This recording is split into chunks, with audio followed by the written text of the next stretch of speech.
You have to return all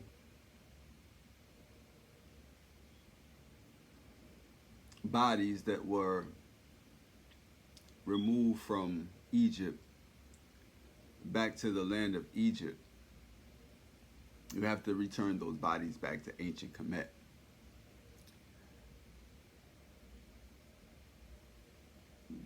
It's imperative that you return them back to their resting place. This is the British Museum, the Smithsonian, the Vatican, um, the American Museum. All these museums, they have to put these bodies, take these bodies off display and put them back in their natural resting place. And if you want to go there to view those bodies, by all means, that's an option for you. But as far as you taking and stealing and plundering the remains of ancient people that preceded the people now, you have to put them back in their resting place. I'm not these this is the original Kemetic people, the divine beings that lived in those times. You have to put them back.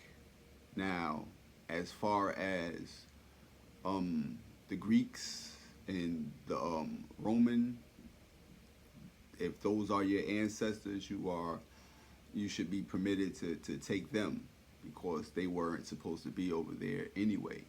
Like Cleopatra and the whole Ptolemaic dynasty, all of them people, they were foreigners. And if those are your ancestors, you should be able to remove them. But as far as the original inhabitants that were over there before, that preceded you, before you were able to go over there and acquire land and acquire position, you should put those people back where they belong. There's a Jewish you well there's a Jewish person. His name is Michael Steinhardt,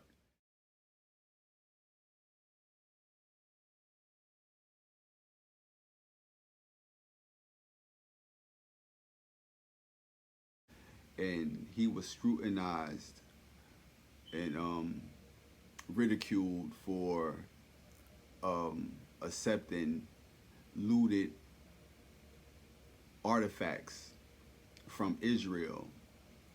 These like masks,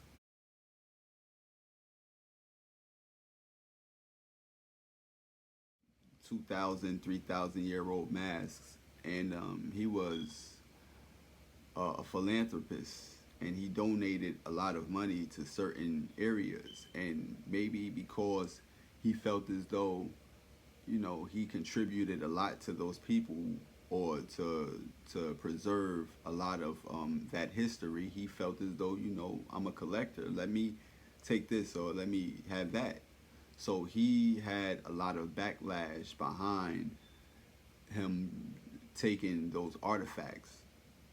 But if you could um,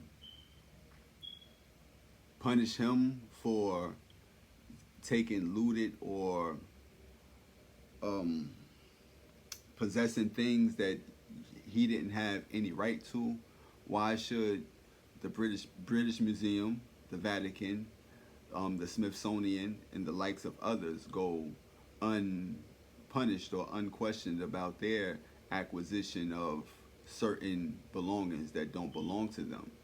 So you should be able to have it in you to seek justice on behalf of those that have been taken out of their natural resting place and put on display. So we have to give them their proper burial and not just put them on display for the world to see, but for those that want that's intrigued by that that period of time, then go to Egypt and view those bodies and view the those artifacts over there. So you should put those artifacts back to where they belong, because you wouldn't want anybody to dig up your loved ones and put them on display. You bury your mom, you bury your grandmother tomorrow, then someone should be able to dig them up and put them on display the next day. If that's the case, it doesn't matter how long they've been put under or buried. It doesn't constitute um, the time doesn't constitute when you could be able to take somebody and disturb their burial site. It it just has to be addressed.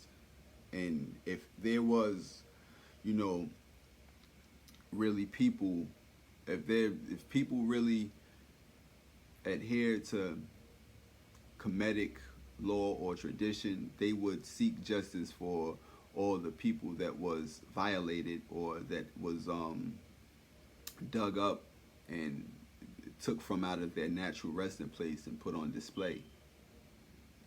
So you would have to give those people back to the land in which they came from. And that's not for, you know, something you could dispute about. It's wrong.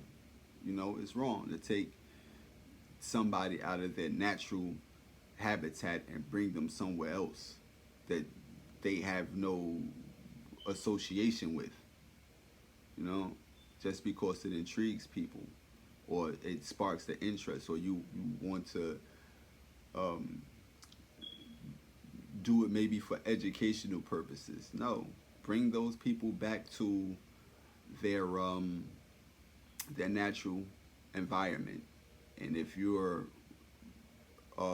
interested in learning about them, then go to those areas where they were exhumed from or excavated from, and bring them there to view those bodies.